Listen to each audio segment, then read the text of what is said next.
My grandmother made me salt every doorway in her house before sleeping. The night I forgot, I learned why she was so paranoid. I was 17 when Grandma Cecilia died and left me her house in the will. Nobody else wanted it.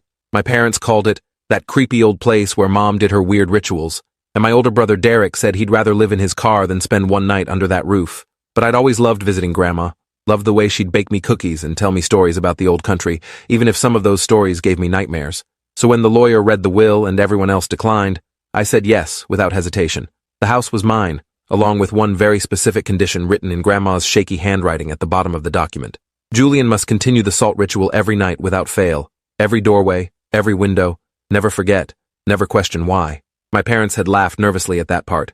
My mother said it was just dementia talking, that Grandma had gotten paranoid and superstitious in her final years. But I remembered the ritual clearly from every visit I'd ever made. Every single night at exactly 9 p.m., Grandma would take her ceramic bowl filled with coarse salt and walk through the house, sprinkling a thin line across every threshold, every windowsill, muttering words in a language I didn't recognize. She'd done it for as long as I could remember, and she'd never explained why beyond saying, "It keeps them out, Julian. The salt keeps them out." I moved into the house 3 days after the funeral, bringing only 2 suitcases and my laptop. The place was exactly as I remembered it, slightly musty and smelling of lavender and old books, with photographs covering every wall and Grandma's collection of ceramic angels watching from every shelf. But there was something else too, something I'd never noticed during my visits, maybe because Grandma's presence had masked it. The house felt watched, not by the angels or the photographs, but by something I couldn't see or name. The feeling was strongest near the doorways, like the air itself was thicker there, pressing against you when you crossed from one room to another. I found Grandma's salt bowl on the kitchen counter, right where she'd always kept it, next to a handwritten note in her distinctive cursive. "Julian, you promised you'd continue this. I know you think I was just a paranoid old woman, but there are things in this world that don't follow the rules you learned in school. The salt works. It's worked for 63 years since I bought this house and learned what was here before me. Don't test it. Don't skip even one night. And if you ever do forget, if you ever break the protection, remember this. They can't cross running water. They can't enter without invitation after sunrise, and they fear iron more than fire. Keep Grandpa's old railroad spike under your pillow.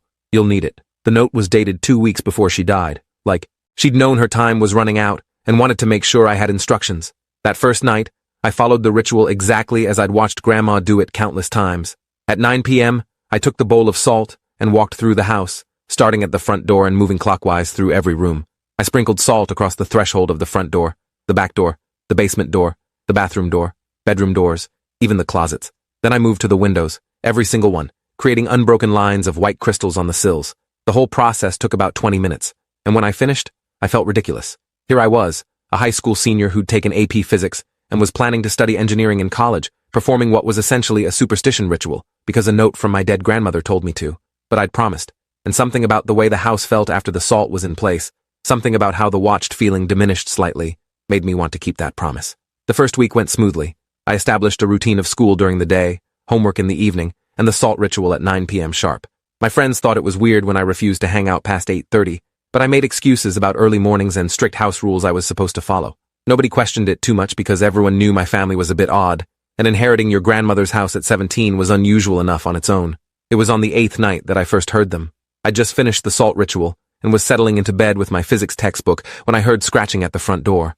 Not loud or aggressive, just a soft, persistent scraping, like someone was dragging their fingernails across the wood grain.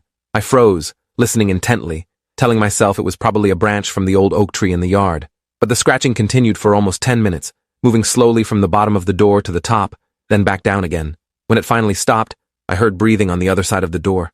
Not human breathing, but something slower, deeper, with a wet rattling quality that made my skin crawl. I grabbed my phone to call the police, but the sound stopped the moment I touched the screen. The silence that followed was somehow worse than the noise had been. I didn't sleep well that night, and when I checked the front door in the morning, there were no scratches on the wood, no signs that anything had been there at all. But the salt line I'd carefully placed across the threshold was disturbed, pushed outward from the outside as if something had tried to cross it, but couldn't quite manage. The salt itself looked burned, darkened, and crystallized in a way that wasn't natural. I took a photo with my phone, then carefully swept up the damaged salt and replaced it with fresh grains before leaving for school. Over the next 2 weeks, the nocturnal disturbances intensified. Every night after the salt ritual, I'd hear them moving around the house's exterior, sometimes scratching at doors or windows, sometimes just walking in slow circles around the building. I could track their movement by the sound of footsteps on the gravel driveway, except the footsteps didn't sound quite right.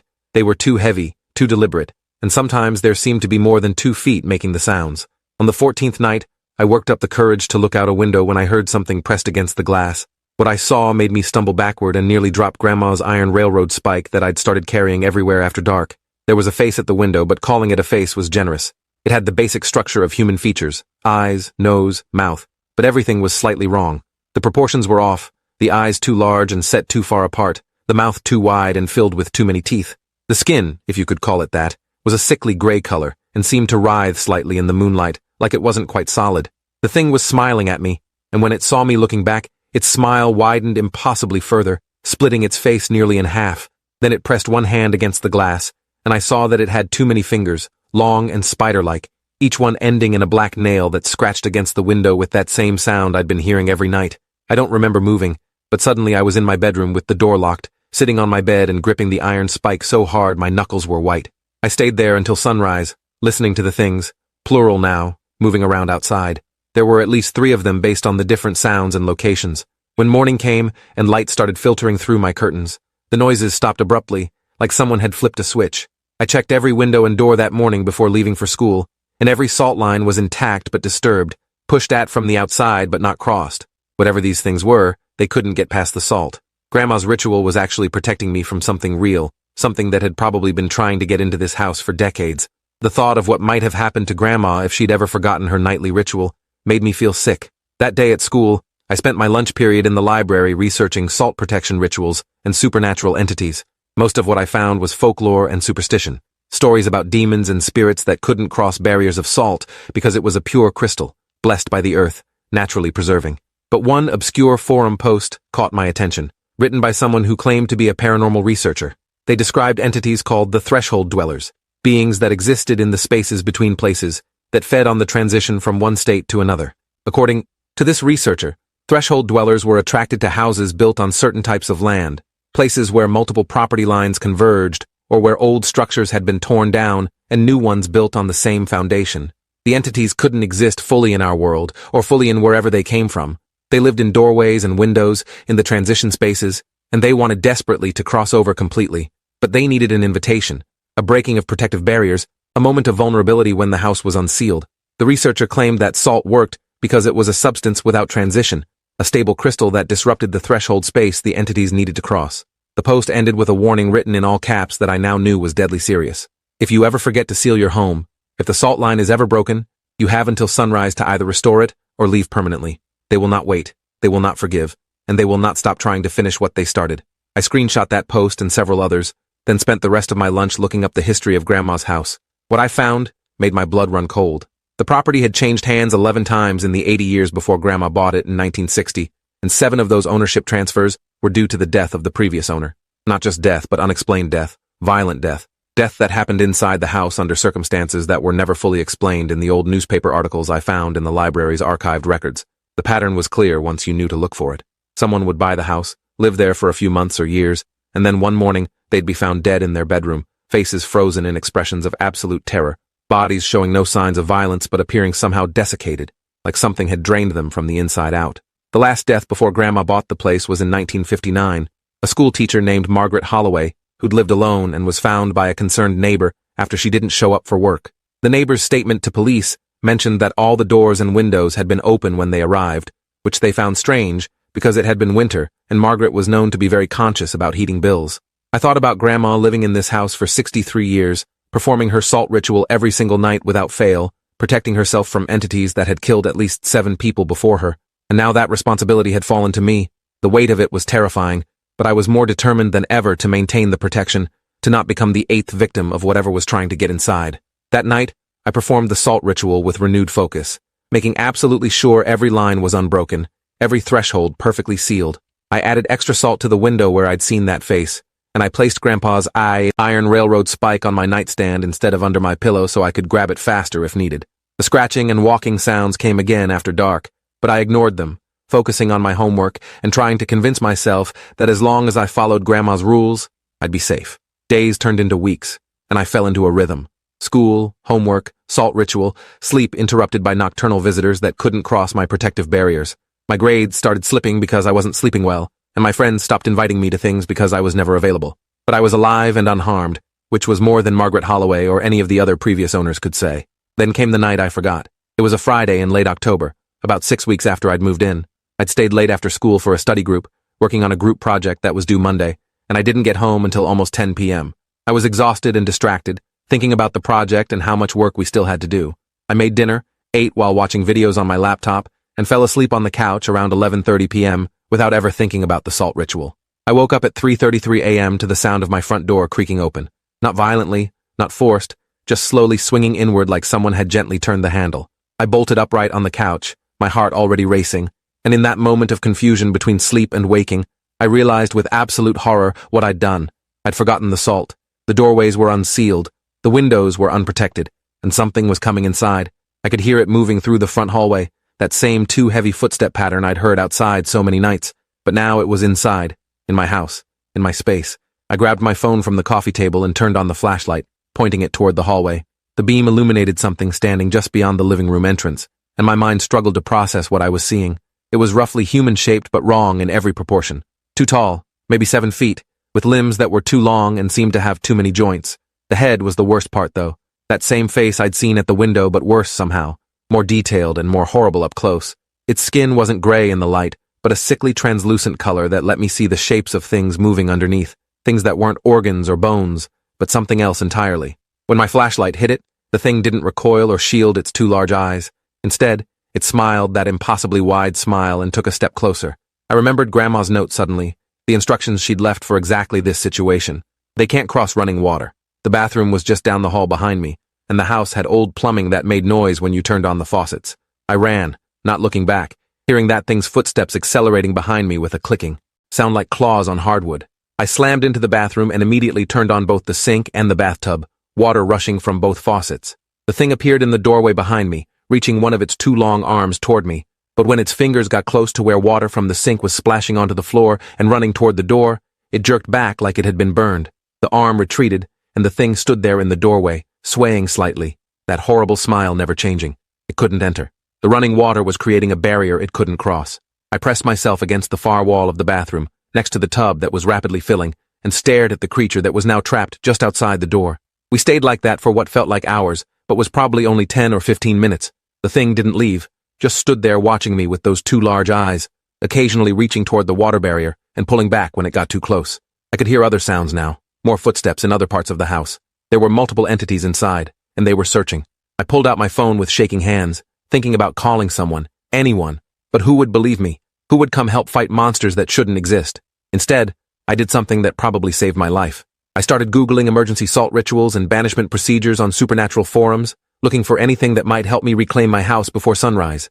One post from the same researcher I'd found before had a procedure that seemed possible. If you forgot to seal your home and entities got inside, you could still force them out by creating a salt circle around yourself and using iron to mark symbols of banishment while speaking words in what the post called the old language, the tongue spoken before tongues existed. The post included phonetic spellings of the words and detailed drawings of the symbols, which I screenshot immediately. The only problem was that I needed salt and iron, and both were outside this bathroom. The salt bowl was in the kitchen, and the iron railroad spike was on my nightstand in the bedroom. I'd have to leave the water protection to retrieve them, which meant being vulnerable to whatever was out there. But I couldn't stay in this bathroom forever. The tub was nearly overflowing, and I didn't have infinite water pressure to maintain the barrier. At some point, I'd have to either act or wait for the things to find another way to get to me. I made my decision quickly before fear could paralyze me. I turned off the bathtub but left the sink running, grabbed the heaviest thing I could find in the bathroom, which was a metal plunger handle, and prepared to run. The thing in my doorway seemed to sense my intention because its smile widened even further, splitting its face so wide I could see that it had no throat behind those too many teeth, just an endless dark void. I counted to 3 in my head, then moved. I swung the plunger handle at the thing's head as I burst through the doorway, not expecting to hurt it, but hoping to surprise it enough to get past. The metal connected with something that felt like hitting cold jelly, and the creature recoiled just enough for me to slip past it into the hallway. I ran toward the kitchen, hearing multiple sets of those clicking footsteps converging behind me. I grabbed the salt bowl from the counter, nearly dropping it in my panic, and turned to see 3 of the things blocking the hallway behind me. They were moving slowly, deliberately, backing me toward the corner of the kitchen like predators who knew their prey was trapped. But I wasn't trapped yet. I poured a quick circle of salt on the kitchen floor, just big enough for me to stand in, and stepped inside. The creatures stopped at the edge of the salt circle, unwilling or unable to cross it, and I used that moment to catch my breath and look at the symbols I'd screenshot on my phone. The symbols were geometric and complex, combinations of circles and lines and angles that hurt my eyes to look at for too long. According to the post, I needed to draw them in salt around my protective circle while speaking the banishment words. The problem was that drawing them would require me to break the circle, to put myself at risk again, unless I could use something with a longer reach. I looked around the kitchen desperately and saw it, a broom leaning against the wall just outside my salt circle. If I could reach it without stepping out of the circle, I could use the handle to draw symbols at a distance. I leaned as far as I could, stretching my arm until my shoulder ached, and just barely managed to hook the broom's handle with my fingertips. One of the creatures lunged forward when it saw what I was doing, but stopped at the salt line, its hand hovering just above the barrier. I pulled the broom toward me slowly, carefully, and when I finally had it in both hands, I started using the handle to draw symbols in the salt on the floor around my circle. The creatures watched with what I can only describe as curiosity, mixed with growing alarm. As I drew each symbol and spoke the phonetic words from my phone screen, the entities began to change. Their forms became less solid, more translucent, like they were being pulled back toward whatever space they'd come from. The words tasted strange in my mouth, making my tongue feel thick and my teeth ache. They weren't sounds humans were meant to make, consonants that required clicking your throat in ways that shouldn't be possible, and vowels that you had to shape with your entire mouth cavity. But I kept speaking them, kept drawing the symbols, and the things kept fading. The one that had been at my bathroom door was the last to go, and as it disappeared, I could swear it spoke to me, not out loud, but directly into my mind, in a voice that sounded like wind through empty spaces. We were invited in by your forgetting. We will be invited again. You will forget again. They always do. Then it was gone.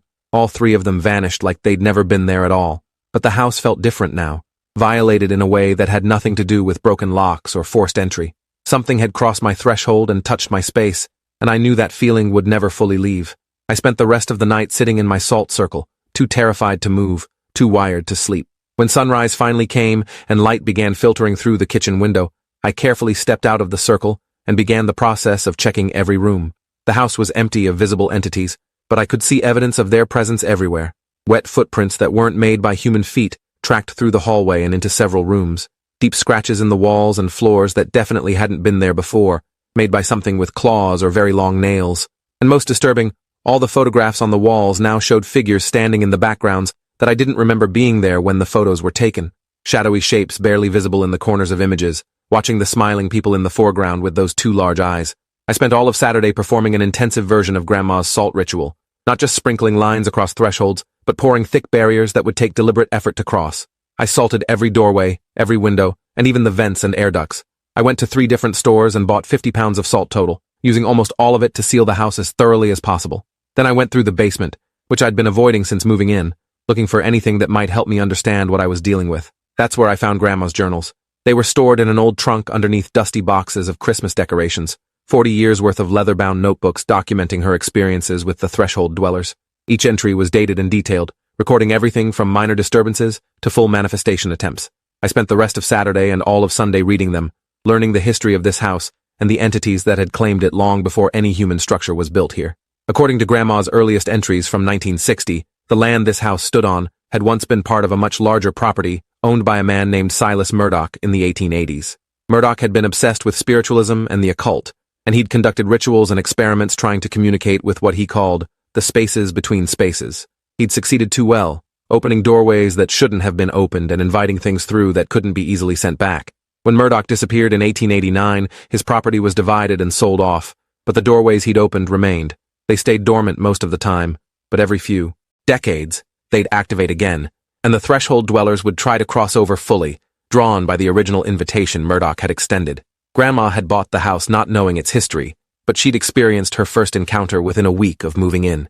She'd been terrified, nearly left, but an elderly neighbor who'd lived in the area for 60 years had explained about the salt protection and the entities. That neighbor, a woman named Dorothy, had given Grandma the ritual and warned her to never miss a single night. Dorothy died in 1962, but Grandma had continued the protection faithfully for 63 years, keeping detailed records of every disturbance and learning as much as she could about the entities. One entry from 1983 particularly disturbed me. Grandma wrote about a night when she'd been sick with the flu, running a high fever that made her confused and disoriented. She'd gone to bed without performing the salt ritual, and the entities had come inside just like they'd done to me. But Grandma had been too sick to fight them off properly. She wrote, "They touched me before I could complete the banishment. One of them put its hand on my shoulder, and I felt something cold seep into my bones. Since that night, I dream their dreams. I see what they see. I know things I shouldn't know about the spaces between places, about the hunger that drives them to cross over, about what they want from us. They feed on transition, on the moment of change from one state to another. They want to catch humans in that moment between sleeping and waking, between living and dying, and drain the energy of that transformation. That's why they target doorways and windows, thresholds. That's where transformation happens. The entry continued. I managed to banish them before they could drain me completely, but I'm marked now. Part of me will always be connected to them. I can feel when they're watching, feel when they're hungry. The salt protection still works, but I have to be even more careful now. If I forget again, if I give them another chance, they won't just drain me. They'll take me back to their space, trap me in permanent transition, neither alive nor dead, neither here nor there. I've seen what happened to others they've taken, seen them in my dreams, frozen in doorways that exist between dimensions, aware but unable to move or scream or die. I will not let that happen to me. Reading that made me understand why Grandma had been so insistent about the ritual, why she'd made it a condition of inheriting the house. She wasn't just paranoid or superstitious. She was protecting me from something real and terrible, something she'd spent 63 years fighting, and I'd nearly undone all her work by forgetting one night. I couldn't let that happen again. I set up redundancies, alarms on my phone to remind me about the salt ritual, notes posted in every room, a backup bowl of salt hidden in my bedroom in case something happened to the main supply. I started sleeping with Grandpa's iron railroad spike under my pillow again, and I kept a flashlight and my phone fully charged on my nightstand at all times. The entities came back that night, testing my newly reinforced salt barriers. I could hear them outside, moving around the house in greater numbers than before. It sounded like dozens of them now, clicking and scraping and sometimes whispering in that language I'd spoken during the banishment. They stayed outside, though, unable to cross the salt lines, and eventually, they left before sunrise. This became the new pattern. Every night, they'd come and test the barriers. Every morning, they'd leave without getting inside. I continued reading Grandma's journals, learning more about the threshold dwellers and their nature. They weren't demons or ghosts, or any traditional supernatural category. They were something else entirely. Entities that had evolved or been created in the spaces between dimensions, beings that fed on transformation and change. They couldn't die because they'd never been fully alive. They couldn't be destroyed because they existed partially outside our reality. The best you could do was keep them from crossing over completely, maintain the barriers, and never give them the opening they needed. One journal entry from 2015, just a few years before Grandma died, contained information that changed my understanding of everything. I've been researching the other properties on Murdoch's original land. There are 6 houses total built on the locations where he performed his rituals. Mine is one, but there are 5 others scattered around the neighborhood. I've tried to contact the owners to warn them, but most think I'm crazy. 2 houses have protective rituals in place, I can sense it, but 3 have nothing. I can only protect my own house. I can't force others to believe in dangers they can't see. I worry about what will happen when I'm gone, about whether Julian or whoever inherits this place will maintain the protection. But I've done what I can. I've written everything down. The knowledge will be here for whoever needs it. That entry was followed by a list of addresses, the other 5 properties from Murdoch's original land. I looked them up on Google Maps and felt my stomach drop. One of them was only 3 blocks away. The next day after school, I rode my bike to that address, needing to see it for myself. The house was similar to Grandma's in age and style, a craftsman from the early 1900s with a front porch and mature trees in the yard. But there was something wrong with it that I couldn't quite articulate. The angles seemed slightly off, like the house was leaning even though it clearly wasn't. The windows looked dark, even in afternoon sunlight, and I could swear I saw movement in those windows, shadows passing back and forth. There was a "for rent" sign in the front yard, and according to the property management website listed, the house had been vacant for 6 months. Listing mentioned recent renovations and great bones, but the photos showed a space that looked wrong in the same way the exterior did. I thought about the pattern Grandma had documented, houses changing owners frequently, unexplained deaths, people driven out by things they couldn't name or understand, and I realized this vacant house probably had no salt protection at all. The entities there were free to roam, waiting for new victims to move in unsuspecting. I took photos of the house and added them to a folder on my phone where I was documenting everything. I'd started a blog too, anonymous, where I was posting about my experiences and Grandma's research. I figured if something happened to me, if the entities eventually succeeded in their efforts to get inside, at least there'd be a record. At least someone else might learn from my mistakes. Winter came, and with it, longer nights and more aggressive activity from the threshold dwellers. They no longer limited their attempts to after dark.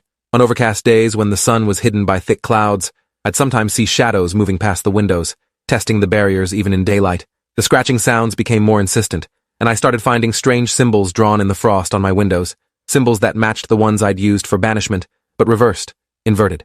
According to more research on those paranormal forms, inverted protection symbols were actually invitation symbols, ways of weakening barriers and drawing entities closer. Something was trying to counter my protection, possibly the entities themselves, learning and adapting.